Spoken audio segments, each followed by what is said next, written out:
साईनाथ महाराज की जय। यह सर्वविदित है कि बाबा सबसे दक्षिणा लिया करते थे और इस धनराशि में से दान करने के पश्चात जो कुछ भी शेष रहता उससे वे ईंधन मोल लेकर हमेशा धूनी जलाते थे। इसी धूनी को बाबा की उदी कहा जाता है। भक्तों के शिरडी से प्रस्थान करते समय यह भस्म मुक्त हस्त से उन सभी को बांट दी जाती थी। इस उदी से बाबा हमें क्या शिक्षा देते हैं? उदी वितरण कर बाबा हमें यह शिक्षा देते हैं कि इस अंगारे के समान गोचर होने वाले ब्रह्मांड का प्रतिबिंब भस्म के ही तो समान है। हमारा तन भी ईंधन सदृश ही है, अर्थात पंचभूत आदि से निर्मित है, जो कि सांसारिक भोग आदि के उपरांत विनाश को प्राप्त होकर भस्म के रूप में बदल जाएगा। भक्तों को इस बात की स्मृति दिलाने के हेतु ही अंत में यह देह भस्म सदृश होने वाली है। बाबा उदी वितरण किया करते थे। बाबा इस उदी के द्वारा एक और भी शिक्षा प्रदान करते हैं कि इस संसार में ब्रह्म ही सत्य और जगत मिथ्या है।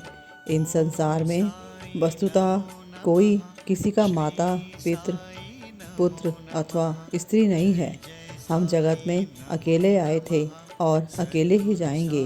पहले भी यह देखने में आ चुका है और अभी भी यह अनुभव किया जा रहा है कि उस उदी ने अनेक शारीरिक और मानसिक रोगों को स्वास्थ्य प्रदान किया है।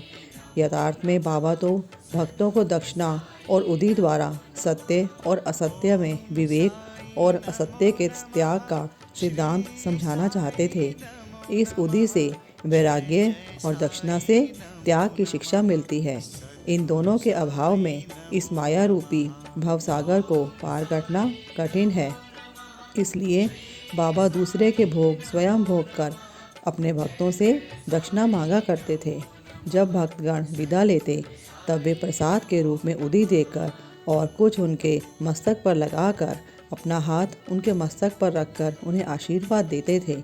जब बाबा प्रसन्नचित होते तो वो प्रेम पूर्वक अपने पैरों में घुंघरू बांधकर नृत्य करते थे और गीत भी गाया करते थे। भक्तों को स्वास्थ्य, समृद्धि, चिंता मुक्ति एवं अनेक सांसारिक लाभ इस उदी से ही प्राप्त हुए। इसलिए हमें आध्यात्मिक और सांसारिक लाभ अगर चाहना है तो हमें रोज़ अपने घर से निकलने से पहले बाबा की उदी अपने मस्तक पर अवश्य धारण करनी चाहिए। उदी के रूप में बाबा का आशीर्वाद हमेशा हमारे साथ रहेगा और हम इस सांसारिक भवसागर से पार हो जाएंगे। बाबा भली कर रहे। ओम श्री साई नाथाय नमः।